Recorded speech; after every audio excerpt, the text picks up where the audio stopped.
George Kambosos Jr. scored one of the biggest upsets of the year, taking a split decision over Teofimo Lopez for the WBA, WBO, and IBF lightweight belts, as well as the WBC franchise title.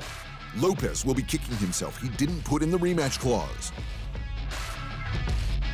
It was a mandatory bout that New York's undefeated champion didn't even want.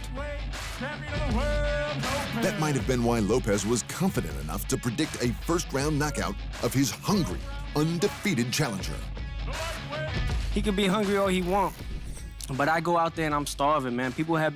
I'm in a cage that they put me in, and they were poking sticks at me, you know what I'm saying? I'm a lion that goes in there, and I'm just ready to tear this guy up. I mean, so whatever prediction he's making, no problem. 1 round, no problem. But we are fully focused, and we are ready for 12 rounds. It is a testament to the fighter I am, and a testament to the hard work that I have put in. So let's see what he does after that first round, when it ain't over, and I'm still standing there. The rivalry had grown bitter due to COVID and multiple contract negotiation breakdowns. So much so that the fighters' fathers kicked off the battles early for their sons. I'll tell you like this, man. I don't know about your boy, but I stand for my father, and I think everybody know that. The intensity and spite continued at the weigh-ins, where the smaller Kambosos came in under the limit at 134.4 pounds before letting everyone know just how much a weight cut like Lopez's can hurt a fighter. Look at him. That's your champion. We're living in his head, rent-free. We've been living in it a very long time. He's a dehydrated little boy. He struggled, man. How long did it take for him to get here today? He struggled. And you know what? He's going to struggle big time tomorrow. The much larger Lopez miraculously made the 135-pound limit once again, but his confidence never wavered, and he again predicted an early end to the fight.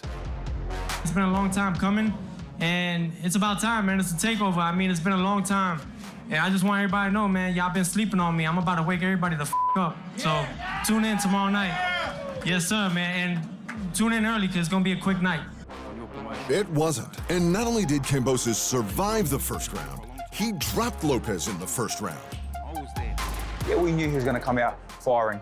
And that was a lot of the psychological games to get him upset, get him angry. And I knew he would come crazy. And I just stayed calm, stayed composed, caught his shots, took a couple, but knew that the power wasn't gonna faze me. And I knew that he made that mistake when he stepped in a little bit too heavy. And I lined him up with a beautiful right hand, put him clean, put him down. The fight changed. It was a toe-to-toe war after that, until Lopez scored a knockdown of his own in the 10th. He couldn't capitalize, though, and it was the Australian who rallied for the decision and all the belts. Now, you saw me in that fight, in that battle, and I had everything. But no matter what, round by round, I was going to still be there, and I was winning this fight by any means. I was ready to die in that ring last night. It was a close fight, with one judge scoring it in favor of Lopez. But looking at the stats, it was Kambosos who was the busier fighter that landed more punches in total, and a lot more power punches. Lopez still disagreed. I don't care what anybody says. I won tonight.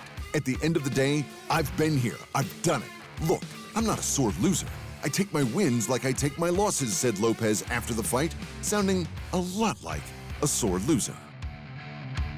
I don't need to respond to that. You know, man, the whole world, look at the comments, look at what people are saying. It's delusional, but, you know, it is what it is. He'll look back at it and he'll say, okay, I was wrong there as well, because he lost a lot of fans from doing that. Instead of being a true champ and say, you know what, you beat me fair and square. He had to, you know, come out and try to steal the show again, but, you know, his own fans, you know, reacted the way they did, so it's okay, that's fine. At the end of the day, I got all the belts.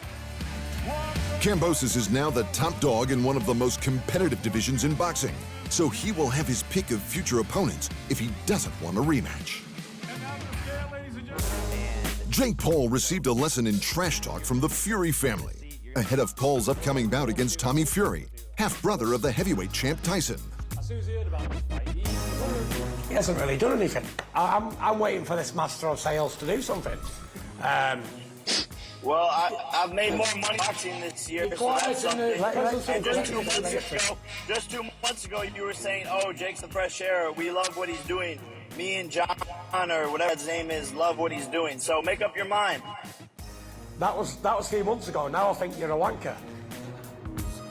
Since moving from YouTube to boxing, Paul has scored 3 quick wins against increasingly formidable opponents, though none have the boxing pedigree of the undefeated Tommy Fury.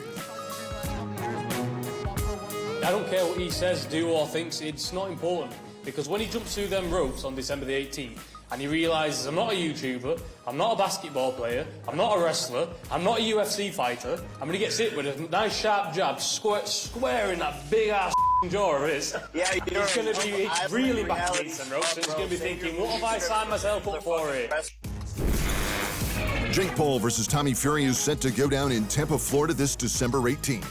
And fingers crossed, this begins the end of all these sideshow fights. And the long-awaited all-British rivalry between Amir Khan and Kell Brook is finally happening this February. In fact, it's already started. I'm gonna knock your spark out. We'll see Y'all getting it. Y'all getting it. Yo. It's easy to talk a big game. It's easy to talk a big game, yeah. And you know when you keep Actions saying, speak louder than you're words, very and you big, believe. Watch what happens to you. you're very big Yeah, I'm gonna person. look over you and tell. I You're told you, upset. Amir. I'm gonna look over you and knock the spark out and say, I told you. I told you. Levels below you. The hate that's been built up for the last 10, 15 years has always been there. It's only going to make it more exciting. Obviously, I wished it would have happened a good few years ago. That's when it would have been, you know, at its highest. But I think that once people notice a genuine hate for each other, honestly, it's not. We just do not like each other. The 34-year-old Khan, an Olympic silver medalist and former unified junior welterweight champion, and the 35-year-old former IBF welterweight champ Brook have been circling each other for a decade. Only now have the two men come to an agreement to fight at welterweight in what will be the biggest fight featuring an Englishman outside of the heavyweight division. And the disrespect will continue at the Manchester Arena this February 19. I'm the better fighter. I'm the better looking. You know what I mean? I think that he just hates it. He's just so jealous about everything. Even it come to a stage where he didn't even know he said that he didn't know my name, where it just irritates me that he knows exactly who I am. But you know, I just want to put my chocolate brownies on his chin. And in championship results, Stephen Fulton went to war with Brandon Figueroa for a majority decision and 2 belts. Erica Cruz retained with a split decision against Melissa Esquivel. And Kenichi Ogawa dropped Azinga Fuzili 3 times to take the vacant IBF junior lightweight title. Thanks for watching. And remember, if you want more fight sports in your life, just hit the subscribe button.